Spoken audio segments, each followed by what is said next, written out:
ஒருவேளை சில நேரங்களில் உண்மையும் பேசுற குணம் பாகிஸ்தானியர்களுக்கு உண்டு. ஆனா அவங்க உண்மையை பேச உலகம் நம்பாது, தப்பி தவறி பேசுறாங்க. இந்த ஈரான் போர் முடிந்து விட்டால் அடுத்து இஸ்ரேலும் இந்தியாவும் சேர்ந்து பாகிஸ்தான் அணுகுண்டுகளை அழித்து விடும்.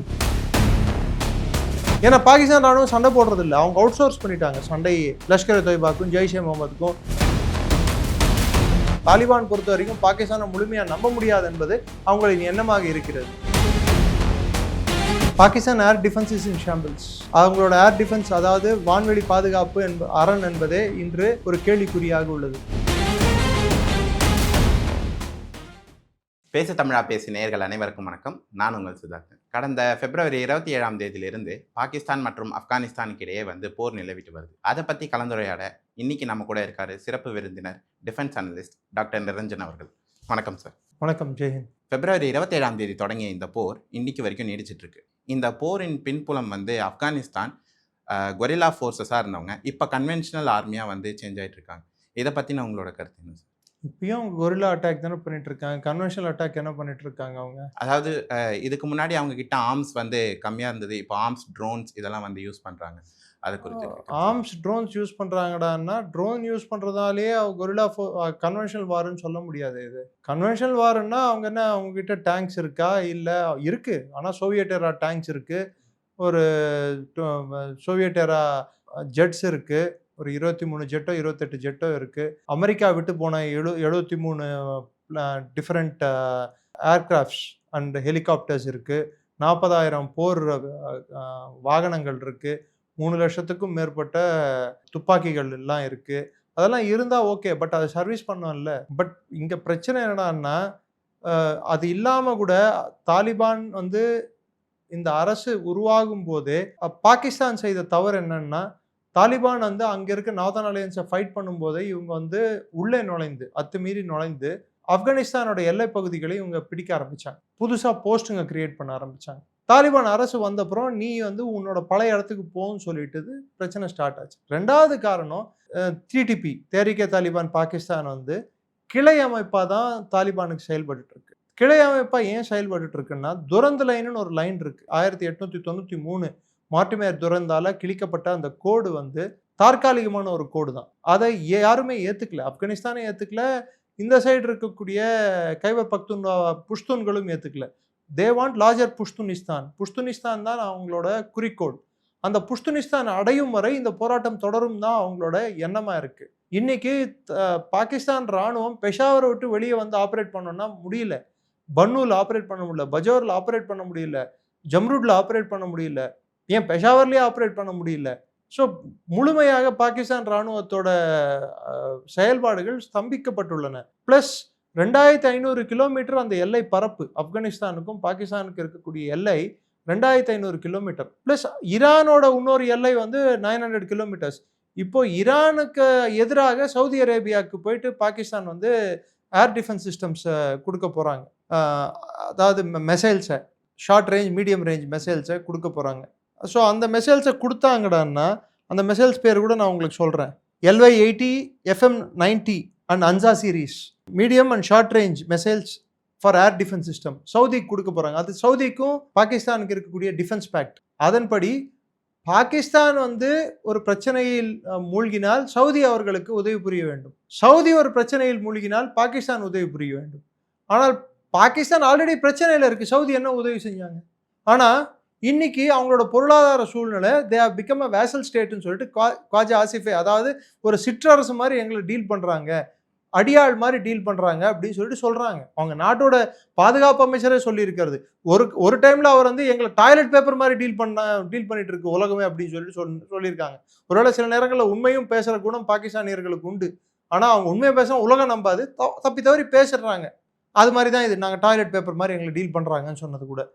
ஸோ அப்படிப்பட்ட ஒரு சூழல் இருக்கும்போது இப்போ சவுதி அரேபியாவுக்கு இவங்க சப்போர்ட் பண்ண போனால் ஈரானோட 900 கிலோமீட்டர் பார்டரும் ஆக்டிவேட் ஆகிடும். அப்போ கிட்டத்தட்ட 3400 கிலோமீட்டர் எல்லை பகுதி ஃபுல்லாகவே பிரச்சனைக்குரிய பகுதியாக மாறக்கூடும். 2500 கிலோமீட்டர் ஆப்கான் எல்லையும் 900 கிலோமீட்டர் ஈரான் பாகிஸ்தான் எல்லையும் ரெண்டும் சேர்ந்தா 3400 கிலோமீட்டர். 3400 கிலோமீட்டர் இவங்க எப்படி கட்டுப்படுத்த போறாங்க, எப்படி பிரச்சனைகளை சமாளிக்க போறாங்க? பாகிஸ்தான் ராணுவம் ஆல்ரெடி ஷியாக்கள் அவர்கள் மீது கிளர்ச்சி செய்ய வாய்ப்புண்டு. 4 கோடி ஷியா மக்கள் வந்து பாகிஸ்தான்ல இருக்காங்க. குறைந்தபட்சம் நான் சொல்லுது. அதிகம் போனா 6 கோடி கூட இருக்கலாம். அந்த 4 கோடி ஷியா மக்கள் வந்து பாகிஸ்தான் மீது திரும்பினால், அவங்க ராணுவத்திலயும் இருக்காங்க, அதிகார வர்க்கத்திலயும் இருக்காங்க. ஏன் பிலாவல் பூட்டோவே ஷியா தானே? அவங்க நாட்டின் ஜனாதிபதி ஜர்தாரியே ஒரு ஷியா தானே? ஸோ இது வந்து பெரிய பிரச்சனையை உண்டாக்கக்கூடும். இன்னொரு பக்கம் தாலிபான் வந்து அவர்கள் மீது புஷ்துனிஸ்தான், லார்ஜர் புஷ்துனிஸ்தானை ஏற்படுத்துவதற்காக பல்வேறு இடங்களில் அட்டாக் செய்துள்ளார்கள். அந்த அட்டாக் எங்கன்னு பார்த்தீங்கன்னா, எங்கெல்லாம் பாகிஸ்தான் வந்து புது கட்டுமானங்களை எடுத்துட்டு வந்தாங்களோ, பேஸுங்களை எடுத்துட்டு வந்தாங்களோ, அங்கெல்லாம் வந்து இவங்க அட்டாக் செஞ்சிருக்காங்க. அந்த அட்டாக் வந்து சொல்றேன் எங்கன்னு சொல்லிட்டு. கிட்டத்தட்ட 18 போஸ்ட் பாகிஸ்தான் வந்து 2076 ஆப்கான் வீரர்கள் மக்களை கொண்டுட்டாகும். அந்த சைடு ஆப்கானிஸ்தான்ல காபூல் மீது நடத்திய தாக்குதல், ஜலாலாபாத் மீது நடத்திய தாக்குதல், பிளஸ் கந்தஹார் மீது நடத்திய தாக்குதல்ல இத்தனை பேரை நாங்க கொண்டுட்டோம் அப்படின்னு சொல்லி, பிளஸ் அதுக்கப்புறம் நாங்க இவ்வளவு பெரிய அட்டாக்கை பண்ணி இருக்கிறதுனால நாங்க வந்து 18 போஸ்டை கைப்பற்றிட்டோம்னு சொல்லியிருக்காங்க. அதுக்கு பிற்பாடு இப்போ வந்து கிட்டத்தட்ட மெதுமெதுமாக நவுந்து வந்து தாலிபான் திரும்ப அவங்களோட போஸ்டுகளை திரும்ப கட்டுப்பாட்டில் எடுக்க ஆரம்பிச்சிட்டாங்க. இப்பொழுது பாகிஸ்தானுக்குள்ளேயே ட்ரோன் தாக்குதல்கள் அதிகமாயிருக்கு. இது நடுவில் பாகிஸ்தானோட எண்ணம் வந்து சவுதிக்கு ஹெல்ப் பண்ண போகணும்னு சொல்லும்போது உள்நாட்டில் எத்தனை பேர் வந்து அதுக்கு சப்போர்ட் கொடுப்பாங்க? அவங்க உள்நாட்டு நிலைமையும் சீராக இல்லை, பொருளாதார நிலைமை சீராக இல்லை. பாகிஸ்தான்ல வளர்ச்சி விகிதம் பெருசா அடி வாங்கியிருக்கு. அவங்களோட பண பற்றாக்குறை, அந்நிய செலாவணி பற்றாக்குறை அதிகமாயிட்டே போகுது. அவங்களுக்கு அரிசி பஞ்சம் இருக்கு, தண்ணீர் பஞ்சம் இருக்கு, எண்ணெய் பஞ்சம் இருக்கு. இது பத்தாதுன்னு சொல்லிட்டு புதுசா வந்து வந்திருக்கிற அறிக்கைப்படி பாகிஸ்தானோட அவங்களோட எக்கனாமிக் ரிப்போர்ட் படியே வறுமை கோட்டுக்கும் கீழே இருக்கிறவங்களோட எண்ணிக்கை வந்து 21.5% இருந்து கிட்டத்தட்ட 29% உயர்ந்துள்ளது. பலூச்சிஸ்தான்ல 47% மக்கள் வறுமை கோட்டு கீழே இருக்காங்க. கைபர் பக்தூன்வால கிட்டத்தட்ட 36% பேர் வறுமை கோட்டு கீழே இருக்காங்க. சிந்துல 32% மேற்பட்டோர் வறுமை கோட்டு கீழே இருக்காங்க. வெறும் பஞ்சாப் தான் கொஞ்சம் செழிப்பா இருக்கு. இன்னும் நான் பிஓகே பத்தி நான் பேசவே இல்லை. இந்த சூழல்ல இன்னொரு போர்ல போயிட்டு, அதுவும் அவங்களுக்கு அந்த அந்த மேற்காசிய பிராந்திய போர்ல போய் பாகிஸ்தான் தலையிடுறது வந்து பாகிஸ்தானுக்கு எப்பேற்பட்ட ஒரு பிரச்சனைகளை உண்டாக்கும், உள்நாட்டு பிரச்சனைகளை உண்டாக்கும்ன்றது பாகிஸ்தானே புரிஞ்சுக்கணும். இன்னொரு பக்கம் பலூச்சிஸ்தான்ல வேற அது வந்து ஆபரேஷன் ஈராஃப் 2 அப்படியே நடந்துகிட்டே தான் இருக்கு. ஸோ இதெல்லாம் தான் பாகிஸ்தானுக்குள்ள உள்நாட்டு பிரச்சனைகள். இதற்கான பதில்கள் பாகிஸ்தான் அரசிடம் இல்லை. இன்னும் சொல்ல போனா நிஜாம் சேத்தின்னு சொல்லிட்டு டான் நியூஸ் பேப்பரோட ஃபேமஸ் ஜேர்னலிஸ்ட் அவர் ஒரு கருத்து சொல்லியிருக்காரு. இந்த ஈரான் போர் முடிந்து விட்டால் அடுத்து இஸ்ரேலும் இந்தியாவும் சேர்ந்து பாகிஸ்தான் அணுகுண்டுகளை அழித்து விடும், அதற்கு தான் அவங்க முயற்சி எடுப்பாங்க அப்படின்னு சொல்லிட்டு. முதல்ல அந்த அணுகுண்டு கைரானா ஹில்ஸ்லையும் சகாய் ஹில்ஸ்லையும் இருக்கா இல்லையா என்பதே பெரிய கேள்வியா இருக்கிறது ஆபரேஷன் சிந்தூர் நடத்திய பிற்பாடு. அதுக்கு அப்புறம் நம்ம எடுத்து பார்த்தோம்னா, பாராளுமன்றத்தில் ஆற்றிய உரையில ஆசிஃப் அலி ஜர்தாரி கூறியிருப்பது இந்தியா இன்னொரு தாக்குதலுக்கு ரெடி ஆயிட்டு இருக்கு அப்படின்னு சொல்லியிருக்காரு. அதுக்கு தோதாக இன்னொரு தீவிரவாத தாக்குதல் இந்தியா மீது பாகிஸ்தான் நடத்த நேரிட்டால் அதன் விளைவுகள் பயங்கரமாக இருக்குன்னு சொல்லிட்டு ராஜ்நாத் சிங்கும் இங்க தெரிவிச்சிருக்காரு. IAF வந்து இந்தியன் ஏர்ஃபோர்ஸ் வந்து ஒரு போர் பயிற்சியில ஈடுபட்டிருக்கு பாகிஸ்தான் பார்டர் பகுதியில். இது பாகிஸ்தான்ல ஒரு பதட்டத்தை ஏற்படுத்தியிருக்கு. ஒரு பக்கம் ஈரானு, இன்னொரு பக்கம் ஆப்கானிஸ்தான், இன்னொரு பக்கம் இந்தியா, பிளஸ் பொருளாதார வீழ்ச்சி, இதெல்லாம் இருக்கும்போது இந்த மேற்காசிய போர் பாகிஸ்தானுக்கு தேவையா? அவங்களுக்கு வர எண்ணெயில தட்டுப்பாடு ஏற்பட்டிருக்கு. வரக்கூடிய எண்ணெய் வந்து என்ன, Persian Gulf, straits of Hormuz close ஆயிடுச்சு. அவங்களுக்கு நேரடியாக அரிசி வந்து இந்தியாவிலேருந்து வாங்க மாட்டோம், மோஸ்ட் ஃபேவர்ட் நேஷன் ஸ்டேட்டஸ் நம்ம மேலே எடுத்துட்டாங்க. அப்போ அரிசி வந்து ஸ்ட்ரெயிட்டாக அங்கே போயிட்டு யூஏஇலேருந்து தான் வந்துட்டு இருந்தது. இப்போ யூஏஇலேருந்து எந்த கப்பலும் வர முடியாது, முடிஞ்சு போச்சா? இதுதான் இப்போ பாகிஸ்தானோட சூழல். அடுத்த கேள்வி. இப்போ சைனா பாகிஸ்தான் எக்கனாமிக் காரிடார் வந்து சைனா வந்து அந்த ப்ராஜெக்டை பில்ட் பண்ணிட்டு இருக்காங்க. இப்போ இந்த போர் நடந்துட்டு இருக்கிறதுனால அந்த ப்ராஜெக்ட்ல வந்து பாதிப்பு ஏற்பட்டிருக்கு, தடைப்பட்டிருக்கு, இது கண்டினியூ ஆகலை அப்படின்னு. அதனால மாத்திரம் இல்லை, பலூச்சிஸ்தானில் நடக்கக்கூடிய உள்நாட்டு பிரச்சனையாலையும், ரெண்டாவது பாகிஸ்தான் வந்து ஒரே நேரத்தில் 2 குதிரை மேலே சவாரி செய்கிற மாதிரி ஒரு பக்கம் அமெரிக்கா கூடயும் இணக்கமாக இருக்க பார்க்குறாங்க, சைனா கூடயும் இணக்கமாக இருக்க பார்க்குறாங்க. பலூச்சிஸ்தானில் வளங்கள் இருக்குன்னு சொல்லி தான் சைனாக்கு அதை கொடுக்க யோசிச்சாங்க.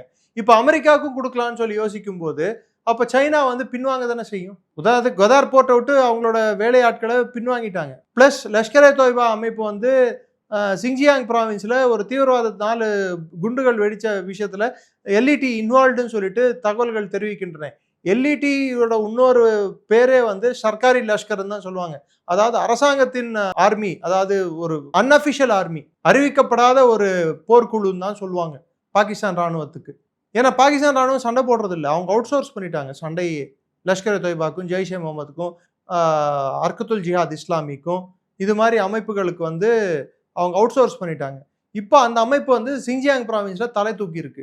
இது சைனாக்கு வந்து மிகப்பெரிய பிரச்சனையா இருக்கு. ரெண்டாவது இப்போ JF-17 ஃபைட்டர்ஸை வந்து எடுத்துட்டு போயிட்டு சவுதி கொடுக்கலான்ற யோசனை பாகிஸ்தானுக்கு வந்தா, JF-17 jointly developed by China and Pakistan. அப்ப சவுதி கொடுக்கறதா இருந்தா அது அமெரிக்காவுக்கு சாதகமா இருக்குமே தவிர்த்து சைனாக்கு பாதகமா இல்லை இருக்கும். ஏன்னா சைனா என்ன வாங்குறது ஈரான் கிட்ட இருந்து. அந்த விமானத்தை யாருக்கு எதிராக யூஸ் பண்ண முடியும்? ஈரானுக்கு எதிராக யூஸ் பண்ண முடியும். சைனா என்ன வாங்குறது யுவான்ல வாங்குது. யுவான்ல சைனா என்ன வாங்கக்கூடாதுன்னு சொல்றதுனால அவங்க அழுத்தம் கொடுக்கணுன்றது தான் போரோட ஒரு மறைமுக குறிக்கோள். 80% எண்ணெய் வந்து சைனா வந்து இங்க இருந்து தான் போகுது, இந்த பிராந்தியத்துல இருந்து தான் போகுது, இந்திய பெருங்கடல் வழியா.